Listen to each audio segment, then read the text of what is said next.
in Ethiopia. They never occupied and dominated and conquered Ethiopia totally. And that's because King Menelik understood he needed more than just spirituality, because a lot of the Africans in other parts of Africa, they depended on their spiritual system. But when you're dealing with a group of people like the white supremacists who were not spiritual at all, you're going to lose. So King Menelik, he used his spirituality, but he understood that he had to be practical. So King Menelik, he got guns that rivaled the guns of his enemies. And when the Italians came into Ethiopia to try to defeat him, King Menelik used his guns and used his weaponry to fight them off. What Ethiopia was able to achieve was nothing short of military genius. They struggled certainly with Italy for maintaining their independence. But I think what they were able to do was to use the land to their advantage. They were able to strategize, and they really outthought the enemy. And they were underestimated, let's face it. I think they were their military power was underestimated. And so when you had all of this in the psyche of a people, this notion of empire and kingdoms and defending ourselves against the Greek army, the Roman army, the Turkish army, the Persian armies, what's some little rinky-dink Italians? We can handle this, and they handled it. And when King Menelik in Ethiopia defeated the Italians, what's interesting, the Western media started to portray King Menelik as a white man. So this man was clearly a black African brother. There was pictures of him in the whole nine, but the Western media started to show cartoons and images of him as being white because they didn't want to let the world see that the European had been defeated by this African man.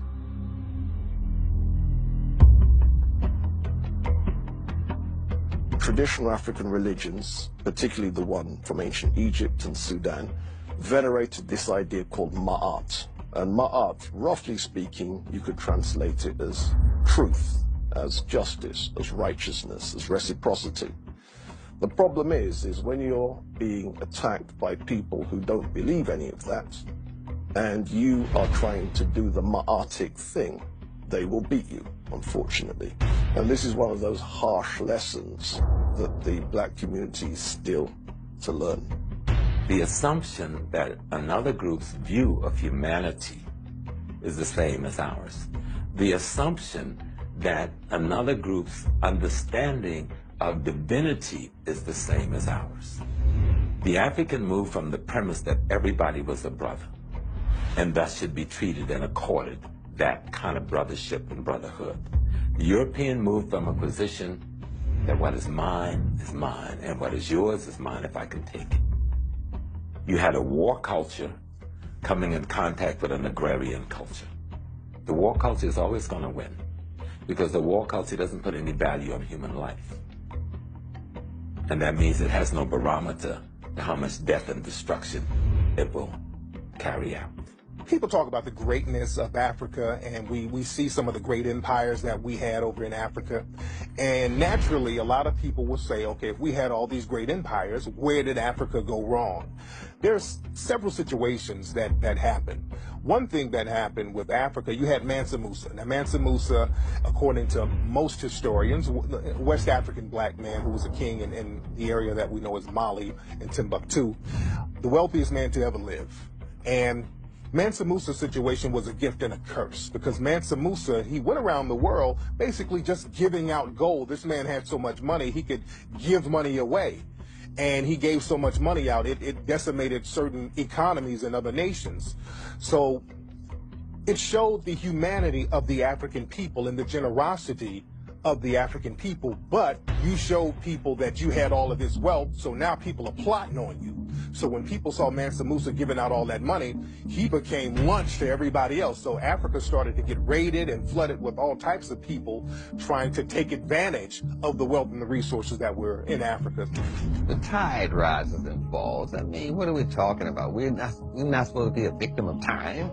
When you're going into Africa when it was falling, when it was old and worn out, trying to nurture and educate the East Indians, the Chinese, and the Europeans. We were trying to help all of these people to raise them up to a higher level, and they wore us out. Even today, you'll get worn out if you talk to a certified Negro under warranty. They will wear you out. We didn't take military matters seriously. We didn't take warfare seriously. And I'm aware that the propaganda where the West presents such as the Zulus as a highly militaristic nation. Unfortunately, we needed a lot more Zulus and a lot more people on that militaristic thing because historically that's where we were weak. I don't know why Nubia fell, besides all nations fall. Rome fell, Greece fell, the current empires you're in are going to fall and new superpowers are going to come. So yeah, we failed. Kings died. Other people mishandled money. The same thing that happened with your grandmama inheritance after she died. The same thing. Some of your cousins went and wilded out with it. The other of your cousins took it and created their own little things. The same thing happened. But the question is, how do we create an Israel? How do we create an India? How do we create a Germany? How do we create something for us? Because we need something. You know, Dr. John Henry Clark was like, we're yelling that we want a nation, and it's nation time, and we don't even know how to build a train. The Japanese bought one train, reverse engineered that train, now they're selling trains. Any nation fails is you don't want it to fall again. So ultimately, if I wanted to find out why any black nation failed, I would go to the most recent one, because the most recent one works by our recent standards of governing and governance, and that would be Haiti. Why did Haiti fail? Haiti was sabotaged by France. Haiti was looted, and she was sanctioned globally. Haiti offered any blacks anywhere in the hemisphere, from the Dominican Republic, the United States, if you can escape from slavery and get here, you're a free man and we protect the integrity of your freedom. That is what the anger against Haiti was about. Haiti was the first free republic that offered freedom to any enslaved people, black or white, from anywhere. If you make it to these lands, our army will protect your integrity. For 444 years of the European enslavement of African people, you had the best and the brightest of African people steadily taken out. And then after that genocide, after that Holocaust, Europeans decided that they were going to go in now after the Berlin Conference and control the land for another 88 years. So Africa has only been free for less than 50 years, but is still suffering from the ravages of 444 years of slavery, 88 years of colonization. You don't recover from that automatically unless there are plans in place to aid your recovery. After Europe was destroyed during World War I and World War II, you had the Marshall Plan and other plans that were implemented by the United States in order to rebuild Europe. Look at photographs of London, photographs of Paris after the war, after the bombing, and then see what American aid did 20 years later to rebuild those cities. So we think that Europe has always looked like that. No, Europe has had more wars than Africa has had, but they've had access to resources to rebuild. Africa hasn't had the ability to rebuild. There was no revolution there. There was no independence granted. All they were done was to make a few Negroes wealthy, and then y'all managed the apartheid poverty for us. But we'll keep all of our banks, we'll keep all of our mines, we'll keep all of our industry. We're not sharing nothing with you. We'll keep the best 80% of the farmland, and you can't even come into our little towns. There are towns in South Africa we don't know the names of. That's the most prosperous, most beautiful places in the world.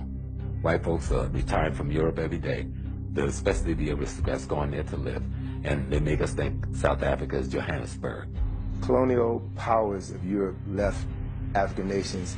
They took everything, even the light bulbs. They ripped up the train tracks.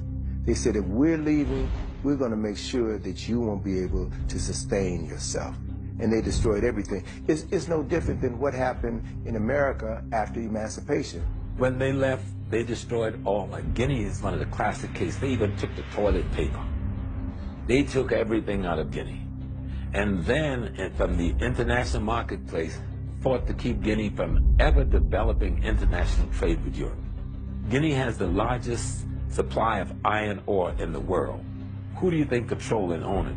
Some Israeli mega capitalists.